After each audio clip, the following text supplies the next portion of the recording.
A festival that started in 1687 when, other than the oppressive whips and the shouting and hollering and the moving of people as chattel, the only relief we had that was formally accepted was the ability to give thanks for the cutting of the canes and the closing of the festival that earned money not for our ancestors, but earned money for those who owned us and who determined that we were to be beasts of burden. I start here because whatever else we do and wherever else this festival goes, we must never ever forget where it started and why it started and how it started. We give thanks today that 50 years ago, even if for reasons that were not necessarily rooted in the right place, to be an attraction for visitors coming as tourists, we ended up in the right place in building the spirit and reinforcing the identity of Bajan people. This festival is us. This is who we are.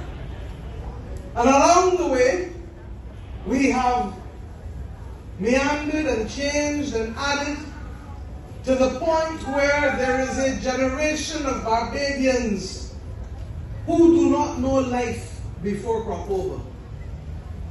Who, for them, life before crop over, as you heard earlier on this stage, was inconceivable. But there are some here and many here who do know it, and who don't know the days when we were the butt of others joking at us in a derisory way, that we didn't have no culture, and that we were too straight-laced and too British and too this and too that. Whether it was, and I cannot remember the specific name, whether it was the Enterprise of the Indies or the publication which was done in any event on the independence of this nation and edited by Lloyd Best and George Lamming.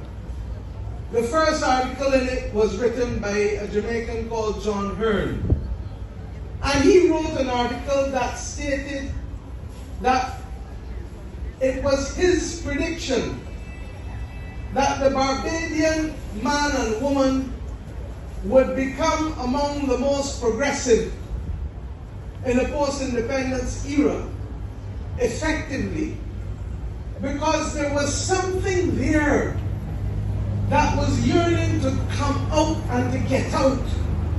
And that those who would want to be able to locate the Barbadian in a particular box would soon understand that there was an enigma, that there was something else that had not yet shone.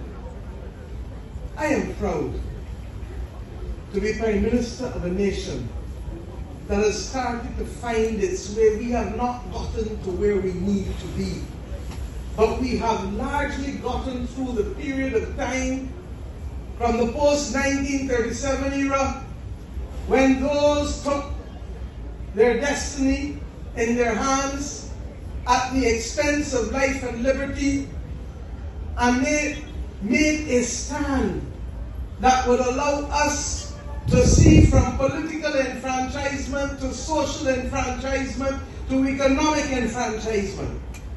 And in the context of the post-crop over period, cultural enfranchisement and identity.